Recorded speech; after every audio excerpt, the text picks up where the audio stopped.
Orphan মানে এতিম বা অনাথ। আমরা বলি না অনেক সময় এতিম শিশু, অনাথ শিশু, এটাকে ইংরেজিতে বলে অরফ্যান। অরফ্যান অরফ্যান মানে হচ্ছে এতিম বা অনাথ। তাহলে এতিমখানা বা আশ্রম, আশ্রম বলি না আমরা অনেক সময়, আশ্রম বা এতিমখানা যেখানে এতিমরা লালিত পালিত হয়, এতিমদের লালন পালন করা হয়, এটাকে ইংরেজিতে কি বলে তোমরা জানো? অরফ্যান মানে হচ্ছে এতিম। ঠিক আছে, এটা ঠিক আছে। অরফ্যান শব্দের অর্থ হচ্ছে এতিম।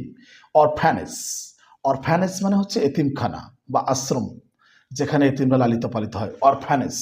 অরফ্যানেজ মানে হচ্ছে এতিমখানা, এটা তোমাদেরকে মনে রাখতে হবে। অ্যাডপ্টেড চাইল্ড মানে, অ্যাডপ্টেড চাইল্ড মানে দত্তক সন্তান, এটা তোমাদেরকে মনে রাখতে হবে। অ্যাডপ্টেড চাইল্ড মানে হচ্ছে দত্তক সন্তান।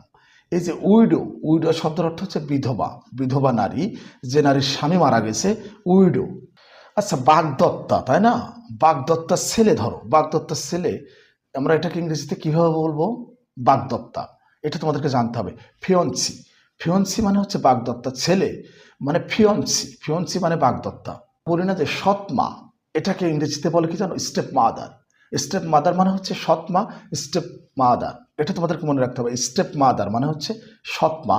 আচ্ছা, সতীন, সতীনের ইংরেজি কি তোমরা জানো?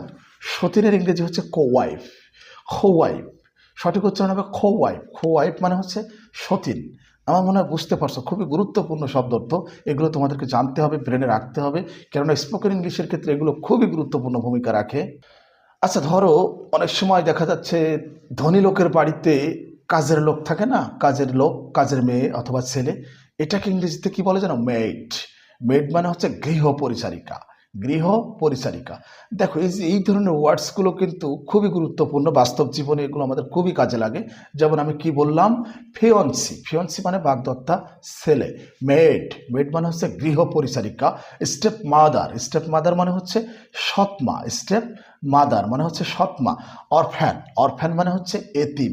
আর অরফানেজ মানে হচ্ছে এতিমখানা, অরফানেজ মানে এতিমখানা, অরফানেজ মানে এতিমখানা। উইডো, উইডো মানে হচ্ছে বিধবা, উইডো মানে হচ্ছে বিধবা, যে নারীর স্বামী মারা গেছে।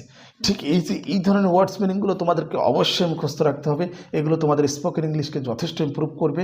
আর ইংরেজিতে যদি তোমরা ভালো করতে চাও, যদি স্পোকেন ইংলিশটাকে ইমপ্রুভ করতে চাও, ফ্লুয়েন্টলি ইংরেজিতে কথা বলতে চাও, ওয়ার্ডস মিনিংসের কোনো বিকল্প নেই, ওয়ার্ড মিনিংগুলো তোমাদেরকে জানতেই হবে।